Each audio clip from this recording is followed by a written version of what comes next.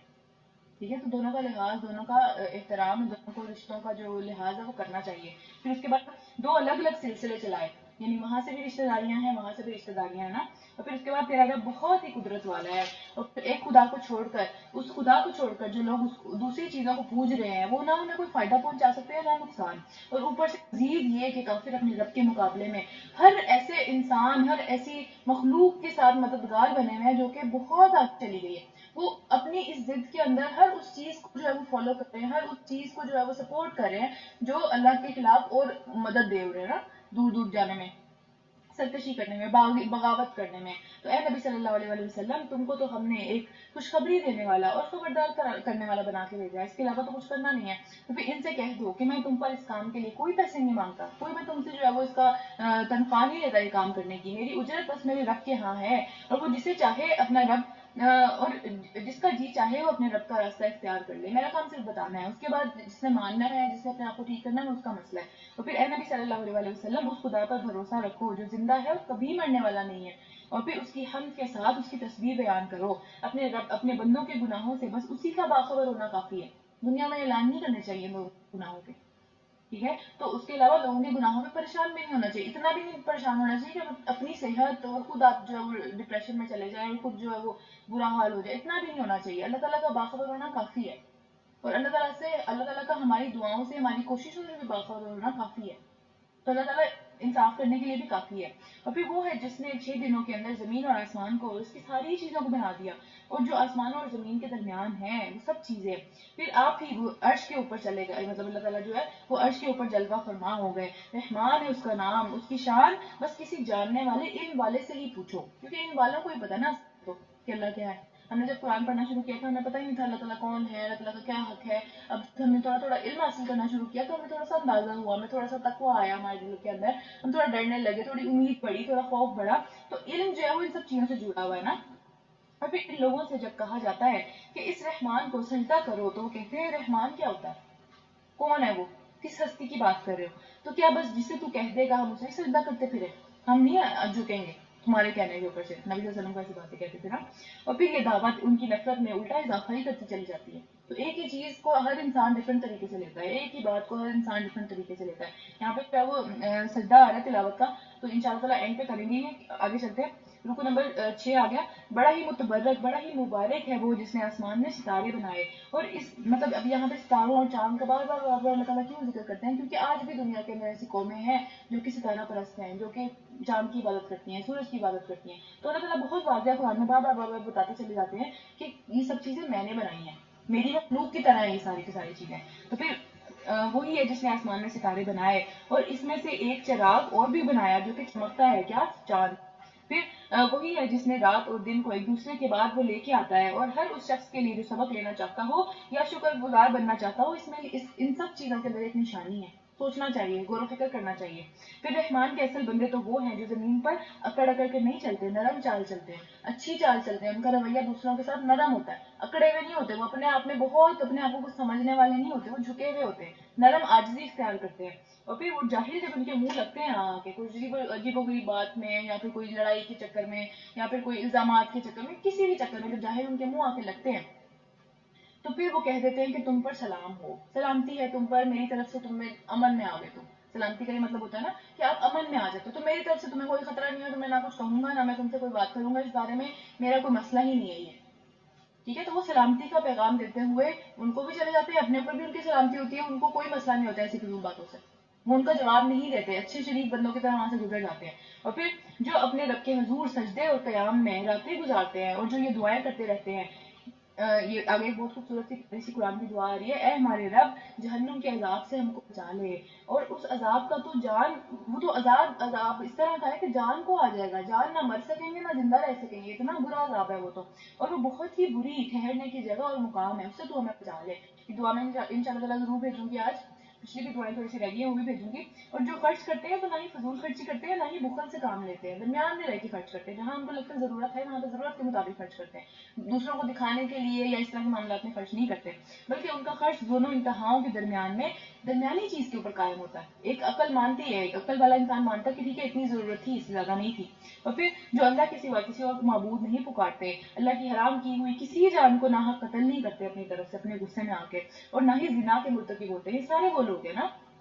اور پھر یہ کام جو کوئی کرے وہ اپنے گناہ کا بدلہ پا کر رہے گا، یعنی زنا اور یہ سارے جو گناہ کے کام ہیں اب کوئی کرے تو پھر یہ نہیں کہہ سکتا کہ بھئی میں نے تو دنیا میں کسی کو پتہ نہیں چلا، کسی اور کو الزام لگا دیا، جو بھی معاملہ ہم دیکھتے ہیں نا دنیا میں ہوتا ہے، تو پھر وہ اپنے گناہ کا بدلہ پا کر رہے گا، قیامت کے روز اس کو شدید ترین عذاب دیا جائے گا، اور اسی میں وہ ہمیشہ ہمیشہ ذلت کے ساتھ پڑا رہے گا، کوئی عزت نہیں ملنے والی۔ ہم عزت کی خاطر کرتے ہیں نا، دوسروں پر الزام لگا دیا، چھپا لیا، یا کچھ بھی جھوٹ بول دیا جس طرح بھی طرح، تو وہاں پہ جا کے کیا کریں گے؟ ہر انسان وہ اس ذلت کا مطلب شکلوں کے اوپر وہ مہریں لگی ہوئی ہوں گی، جو ہے وہ کالک ہوگی شکلوں کے اوپر، تو اس کا کیا کریں گے پھر وہاں پہ؟ یہ بھی تو سوچنے والی بات ہے نا۔ اس کے بعد سوائے اس کے کہ کوئی ان گناہوں کے بعد توبہ کر چکا ہو، تو پھر توبہ کرنے والا ویسے ہی ہو جاتا ہے جیسا کہ اس نے کوئی گناہ کیا ہی نہیں، وہ اس کے نامہ ایمان سے اللہ تعالیٰ کی اتنی رحمت ہے کہ وہ مٹا دیتے ہیں اس چیز کو، اور پھر ایمان لا کر عمل صالح کرنے لگے، توبہ کرنے کے بعد پلٹنا ہے، توبہ کرنے کے بعد واپس اصل اس اچھے اعمال کی طرف آنا ہے، یہ نہیں کہ ان غلط اعمال میں پڑھ کے بس توبہ کر لی، اپنی طرف سے توبہ کی ہے اور اس کے بعد جو کوئی نیک عمل بھی نہیں، بس کوئی اس طرح کا معاملہ ہی نہیں، تو پھر نیک عمل کرنے لگا تو ایسے لوگوں کی برائیوں کو اللہ بھلائیوں سے بدل دے گا۔ دیکھیں ایک تو یہ رحمت کا ایک وہ ہے کہ اس برائی کو مٹا دیا کہ جیسے کی ہی نہیں، لیکن ایک درجہ یہ ہے رحمت کا کہ اللہ تعالیٰ نے ان برائیوں کو اچھائیوں سے بدل دیا، نیکیوں سے بدل دیا، کیونکہ وہ ان کی جگہ پہ اچھے کام کرنے لگا نا، تو پھر وہ بہت ہی غفور الرحیم ہے۔ جو شخص توبہ کر کے نیک عملی اختیار کرتا ہے، اچھے کام کرنے لگتا ہے، تو وہ اللہ کی طرف پلٹ آتا ہے جیسا کہ پلٹنے کا حق ہے، یعنی اوپر اوپر سے نہیں، صحیح اچھے دل سے پوری سچی نیت سے وہ کوشش کرے، وہ اللہ سے مدد مانگے، وہ ہر چیز وہ چھوڑ دے جو کہ اللہ تعالیٰ نے منع کی دی ہے، اور رحمان کے بندے وہ ہیں، یعنی ساری انہی لوگوں کی نشانیاں چلتی چلی جا رہی ہیں، اور رحمان کے بندے تو وہ ہیں جو جھوٹ کے گواہ نہیں بنتے، یعنی اگر کوئی بندہ جھوٹ بول رہا ہے تو اس میں کسی طور سے وہ جو ہے وہ یہ نہیں کہتے کہ ہاں واقعی صحیح کہہ رہا ہے، یا کسی بھی طریقے سے عملاً بھی یا منہ سے بھی کسی بھی طریقے سے وہ اس کو سپورٹ نہیں کرتے جھوٹ کو، اور پھر کسی بھی غلط چیز یا کوئی بھی غلط کام ہو رہا ہو، ظلم کا کام ہو رہا ہو، اوپر سے ان کا اگر گزر ہو تو اس کا وہ پارٹ نہیں بنتے، وہاں سے مطلب کنی کترا کے چلے جاتے ہیں اس چیز سے، اگر وہ اس کو مطلب ظاہر روکنے کی بھی کوشش کرتے ہیں، لیکن یہ ہے کہ اس میں شامل نہیں ہوتے، ایکٹیولی اس کا پارٹ نہیں بنتے وہ، جو بھی اس طرح کا غلط کام ہو رہا ہوتا ہے، اور پھر جنہیں اگر ان کے رب کی آیات سنائی جاتی ہیں اور ان کو نصیحت کی جاتی ہے تو وہ ان پر اندھے اور گونگے اور بہرے نہیں بن جاتے کہ جیسے کچھ سنا ہی نہیں، ان کے دلوں پہ اثر ہوتا ہے اس چیز کا، تو ہم نے یہ سوچنا ہے ہمارے دلوں پہ اثر ہوتا ہے، یہ اتنی آگے تو بہت ہی اگلے 10 پارے تو اتنے ڈرونے پارے ہیں نا، سارے کے سارے مکی صورتیں ہیں، اور بہت ڈرونی شدید قسم کی ڈرونی صورتیں ہیں ساری کی ساری آگے، تو اب دیکھنا ہم نے یہ تو ان سب چیزوں کے اوپر ہم جو سنتے چلے جا رہے ہیں بار بار، اب دیکھیں 20 پارے ہمارے ہونے والے ہیں، تو اس سے کیا ہمارے دلوں پہ اثر ہو رہا ہے ان سب واقعی سب چیزوں کا، تو اللہ تعالیٰ کرے کہ ہو رہا ہو، اور یہ قطرہ قطرہ قطرہ ٹپکتا ٹپکتا جو ہے وہ ایک راستہ بن جائے ہمارے دلوں کے اندر ہی نا، اور پھر گونگے اور بہرے نہیں بن جاتے، اندھے بھی نہیں بن جاتے، اور جو دعائیں مانگا کرتے ہیں تو بہت ہی پیاری دعائیں قرآن کی ہے، تو میرے خیال ہم سب کو یاد ہونی چاہیے، یہ اپنے اولاد کے لیے اور اپنے زوج کے لیے، یعنی بیویوں کے لیے شوہر کے لیے اور شوہروں کے لیے بیویوں کے لیے یہ دعا ہے نا کہ ربنا هب لنا من ازواجنا وذریاتنا قرۃ اعین واجعلنا للمتقین اماما، کہ اے ہمارے رب ہمیں اپنی زوج میں، یعنی جو میرے شوہر ہے، ظاہر ہے یہاں پہ میرے خیال ساری لڑکیاں ہیں، اگر لڑکا بھی ہے کوئی تو پھر اس کے لیے اس کی زوج کے اندر یعنی اس کی بیوی کے اندر آنکھوں کی ٹھنڈک عطا فرما، کہ میری آنکھیں ٹھنڈی ہو جائیں جب میں اس کو دیکھوں، جب وہ میری زندگی میں آئے میری آنکھوں سے خوشی کے آنسو بہیں اس کو دیکھ کے، اس کے حرکتوں کو دیکھ کے، اس کے اعمال کو دیکھ کے، اور کس کس کے؟ اپنی زوج سے اور اپنی اولاد سے، مجھے وہ خوشی ملے کہ میری آنکھیں ٹھنڈی ہو جائیں، میری ہر وقت آنکھوں کے اندر سے جو ہے وہ خوشی کے اور شکر کے جذبات جو ہے وہ نکلتے رہیں، وہ خوشی مجھے عطا کر اپنی زوج سے اور اپنے اولاد سے، کیونکہ یہ ساری پریشانیاں نا ہمیں انہی سے پریشانیاں آتی ہیں، انہی سے جو پریشانیاں آتی ہیں وہی ہمیں بھلاتی چلی جاتی ہیں، اور پھر ہم کو پرہیزگاروں کا امام بنا، امام کا مطلب ہے کہ جس کے پیچھے آتے ہیں سارے کے سارے، جس کو فالو کرتے ہیں سارے کے سارے، جب ہم اپنی اولاد کی اچھی تربیت کریں گے تو وہ اپنی اولاد کی اچھی تربیت کریں گے، وہ اپنی اولاد کی کریں گے تو کون امام بن جائے گا؟ ہم،